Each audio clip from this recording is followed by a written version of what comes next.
Buenas tardes, bienvenidos a la entrevista. Los saluda Alberto Pinillos, siempre en vivo por la señal digital HE 3.1 y por el fanpage Vive Upao TV. Empezamos esta jornada correspondiente a hoy, lunes 20 de febrero, dialogando con el doctor Alex Castañeda, médico infectólogo, docente también universitario aquí en la Upao y labora en el Hospital Víctor Lasarte. Doctor Castañeda, bienvenido a la entrevista. Dialogamos el día de hoy sobre la neumonía, la prevención y el tratamiento de esta enfermedad. ¿Cómo está, doctor? Buenas tardes. Buenas tardes, Beto. Acá siempre acompañándolos, encantado de poder estar comentando algunos aspectos, en este caso de neumonías. Bien, doctor. Y a raíz, este tema surge para poderlo conversar el día de hoy, porque se ha hecho público un informe que ha emitido el Centro Nacional de Epidemiología, Prevención y Control de Enfermedades del MINSA. A propósito, dice que en La Libertad se registró 21 muertes por neumonía en niños menores de 5 años el año 2022 y que es la tasa de letalidad más alta en los últimos años. Entonces, debido a esta preocupación, doctor de salud pública, queremos saber, para que el público esté enterado sobre esta enfermedad, la prevención, el tratamiento y qué cuidados debe tener sobre todo un niño y adulto mayor. Muy bien, empecemos primero definiendo qué cosa es neumonía, ¿no? Neumonía viene a ser una afectación que se da en el tejido del pulmón. El pulmón tiene dos partes en lo que es estructura, que vienen a ser los alvéolos, el sistema alveolar, que es donde se hace nuestra oxigenación, y el tejido de sostén, el tejido que está sosteniendo esos alvéolos en el pulmón, que es el elástico y que permite pues estirar al pulmón cada vez que uno inspira y expira. Muy bien, en una neumonía que es causada muchas veces por bacterias, aunque también puede ser por virus e incluso por hongos, en el caso de niños o adultos que están en tratamiento con cáncer, por ejemplo, pero aboquémonos a la parte de las bacterias y los virus. Estos van a causar daño a nivel del alvéolo, por lo tanto se comienza a comprometer seriamente la capacidad para ventilar y hacer que el oxígeno pase hacia la sangre. Por eso las personas que tienen neumonía comienzan a tener déficit en su oxigenación. Pero también puede haber lo que se conocen como neumonías atípicas o neumonías que empiezan con el intersticio, o sea, con ese tejido de sostén elástico, que hace que se ponga más duro el pulmón, que haya lo que le decimos edema, ¿no? O sea, sale líquido y quede líquido atrapado. Imaginemos nosotros un pedazo, por ejemplo, de pan que lo remojamos en leche. Es muy difícil poder sacar la leche de ahí. Entonces, eso es lo que más o menos puede pasar con el pulmón cuando hay compromiso intersticial. Pero también existe una neumonía en la cual los dos componentes están afectados, tanto ese intersticio, o sea, ese tejido elástico, como el alvéolo, que es la unidad funcional, la que nos permite a nosotros oxigenarnos. Esas son las formas más severas, evidentemente. Bueno, y respecto a qué hacer, cómo, no solo prever, sino identificarla. Exacto. En casa podemos identificar. Y eso es muy importante para todos. Quienes no somos médicos, los que no son médicos, pueden, identificarla por 3 o 4 signos bien importantes. Número 1, uno comienza a respirar más rápido de la cuenta. Y una respiración superficial, ¿no? Como si estuviera cansado, ¿no? Una agitación constante. Exacto. Están agitados constantemente. Tienen dificultad hasta para ingerir alimentos. Entonces, tanto niños como adultos que tienen neumonía, eso es clásico. Esa es una de las cosas que más puede ayudar a identificar que hay un proceso neumónico en curso.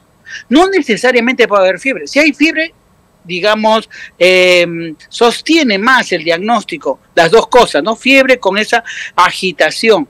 Esto ayuda a identificarlo, pero no todas las personas pueden hacer fiebre. Algunos hacen febrícula o a veces no se puede identificar la alza térmica.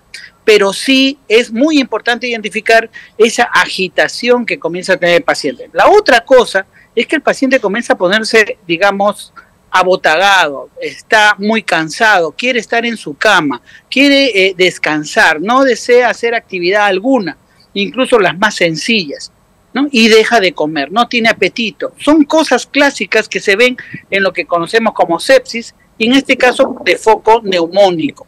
Entonces, al identificar eso, inmediatamente hay que llevarlo a un centro de atención médica para poder hacer el diagnóstico correcto.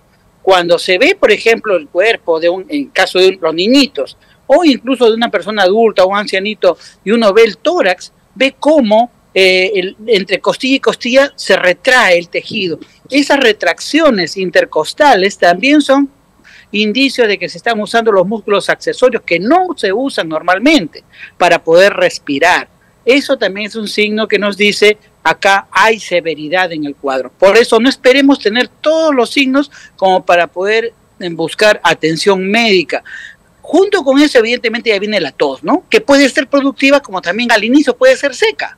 Y si es seca, muchas veces decimos, no, esto ya va a pasar.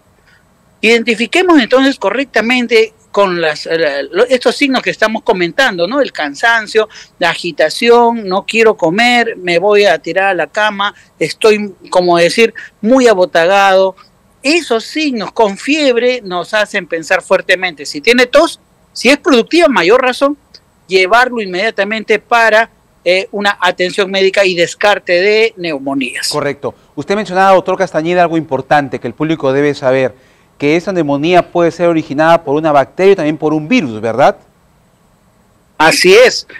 Por ejemplo, hemos visto muy bien, no hemos pasado la pandemia de COVID. COVID produce neumonías. COVID también produce neumonías, pero hay otros virus, como por ejemplo influenza. Influenza produce también neumonía, ¿no? Y otros virus, como por ejemplo el virus sincitial respiratorio en niños, adenovirus, rinovirus, etcétera, ¿no? Coxsackievirus, una serie de virus que entran y salen, pueden dar neumonías, como dije, atípicas o neumonías de corto curso, que si se identifican rápidamente y se toman las medidas, no pasa a mayores, ¿no? Pero las bacterias, en este caso, gérmenes como nombres, digamos, característicos como estreptococo, sí pueden producir daños, digamos, más severos. ¿Por qué? Porque no solo es el pulmón, a punto de partir el pulmón comienza a lanzarse bacterias a otros lugares del organismo, ¿no? Produciendo lo que se conoce como sepsis severa, que puede llegar al shock séptico y terminan en UCI. Por eso es importantísimo nuevamente reconocerlo. Ya el médico, el profesional que ve y evalúa un paciente puede verificar si es una bacteria o un virus y tomar las medidas médicas correspondientes para salvaguardar la vida de los pacientes. Bien, y ahora, ¿cómo es el tratamiento, doctor? Una vez que el médico ha identificado si es una neumonía por virus o por bacteria, obviamente que los antibióticos son los que van a atacar cuando es por bacteria, ¿verdad? Para que el público también conozca de ello. ¿Y qué involucra el tratamiento? ¿Cuántos días es el proceso que demora esta recuperación en un niño y un adulto mayor afectado por neumonía? Generalmente las neumonías, cuando se identifican precozmente, los tratamientos según guías clínicas internacionales ya bien refrendadas, cuando hay señales y uno verifica de que son bacterianas, los antimicrobianos son muy buenos ahí, se puede dar endovenoso, generalmente cursos de 5 a 7 días, junto con soporte ventilatorio, de ser el caso, por ejemplo, de oxígeno con cánula binasal, ¿no? No se llega a intubaciones, salvo que sea una forma muy, muy severa, ¿no? Pero generalmente con un poco de ayuda a ese pulmón, con un poco de oxígeno, por cánulas binasales suficiente, ¿no? Los antibióticos, como dije, se deben dar por 5 a 7 días. Y también hay una cosa que los médicos hacemos, es estratificar el grado del daño, ¿no? Hay neumonías que pueden ser manejadas incluso ambulatoriamente, por vía oral, no necesariamente por vía endovenosa. Entonces, existen scores que ya los médicos aplicamos para poder determinar qué tipo de tratamiento hay, pero cuando son bacterias, son antibióticos. Y acá hay una recomendación muy importante para el público que nos está escuchando. Los antibióticos, como les digo a veces a mis alumnos, incluso a mis pacientes, los antibióticos no son caramelo. No es cuestión de ir a la farmacia y automedicarse, por favor, eso no se hace. ¿Por qué? Porque alguna bacteria que recibe un tratamiento antibiótico que no es indicado para esa bacteria puede hacerse más resistente. Y si se hace resistente, las probabilidades de usar nuevos antibióticos ya comienzan a reducirse. Y lo peor es que a veces se llegan o llegan a nuestros hospitales pacientes en muy mal estado que han recibido 3, 4 cursos de antibióticos de manera poco racional y ahí vienen las complicaciones, ¿no? Entonces, nuevamente resumiendo, la indicación de antibióticos debe ser hecha por un profesional médico para poder monitorizar también el curso de ese antibiótico. Todo antibiótico no responde a la primera, por si acaso, también eso es importantísimo. Muchas personas dicen, pero ya tiene un día con antibiótico y no mejora. No, los antibióticos se evalúan recién al tercer día de ser administrados en forma adecuada y continua, ¿no? Recién al tercer día, 72 horas aproximadamente, podemos ver el efecto ya, digamos, completo y adecuado de un antibiótico. Antes es muy precoz, por eso se necesita mucha paciencia, ¿no? Y para eso está, digamos, el personal médico listo para cuidar a un paciente. Junto con eso también tengamos en cuenta que tiene que hidratarse. Si es, por ejemplo, manejo ambulatorio, hay que hidratarlo porque con cada respiración estamos botando agua. No la vemos, pero sin embargo uno se está deshidratando. Y eso también es importante para la recuperación del pulmón. O sea, como ven, son medidas que los médicos tenemos que saber identificar precozmente y a la vez hacer seguimiento. No debemos dejar de hacer seguimiento por lo menos 7 días en los casos de neumonías. Bien, doctor, finalmente, en estos tiempos en que el clima está cambiando, días muy soleados, se incrementa la temperatura en el mes de febrero, y de repente por ahí hay mucho viento por la tarde, sobre todo para los hogares que tienen niños muy pequeños, menores de 5 años. ¿Qué recomendaciones para prevenir de repente ese tipo de, que puede empezar con un resfrío, ¿verdad? Y luego se puede complicar también en una neumonía? Así es, los cambios bruscos de temperatura no son buenos. Estamos viendo ese detalle, ¿no? De demasiado calor y de repente puede haber una baja de temperatura. Hay que cuidar a los niños de esos cambios bruscos, ¿no? No exponernos directamente del calor al frío, ¿no? A fríos importantes, me refiero. Y una medida que yo pienso que sí sirve, y esto ha ayudado a salvar muchas vidas en el planeta, son las vacunaciones. Habida cuenta que la enfermedad neumocócica es la más importante, el neumococo o estreptococo neumonio, como se le conoce con el nombre científico, es el que ocasiona la mayoría de las neumonías bacterianas, más del 85%.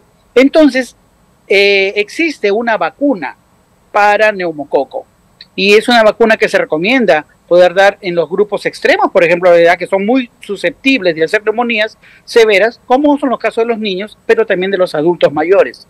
Eso de ahí nos reduce mucho la mortalidad, tanto la morbilidad importante, el llegar a los hospitales, el llegar a UCI y la mortalidad específica, neumonías por neumococo. Pero también se recomienda, ¿no? Ya después de esta época de calor va a venir la época de frío, ¿no? Ir protegiéndonos también contra influenza. Recordemos, influenza también produce neumonías.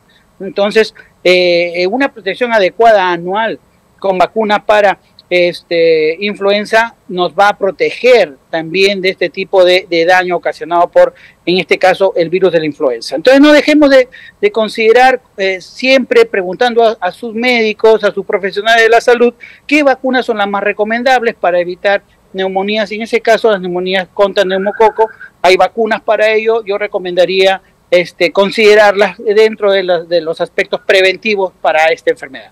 Y una última, doctor, ¿hay algún mito o tiene una base científica? Estamos en una temporada de calor que se siente la temperatura, como usted muy bien lo ha dicho, que se incrementa por momentos durante el día, y hay una necesidad de la población de consumir bebidas a veces muy heladas. ¿El consumir bebidas heladas podría generar alguna complicación en la salud de las personas? Realmente no se ha visto en los estudios que se han hecho desde hace mucho tiempo que sea eso, digamos, tan a rajatabla, ¿no? ¿Por qué? Porque cuando uno toma una bebida, aproximadamente en los 30 segundos que ya ingresa al organismo, esas bebidas comienzan a tomar la temperatura del organismo, o sea, llegan hasta 37 grados rápidamente, ¿no? Lo que sucede es que a veces el estar, digamos, a una temperatura mayor a nuestra temperatura corporal. Por ejemplo, nuestra temperatura es 37 grados y ahorita tenemos 32 grados, ¿no?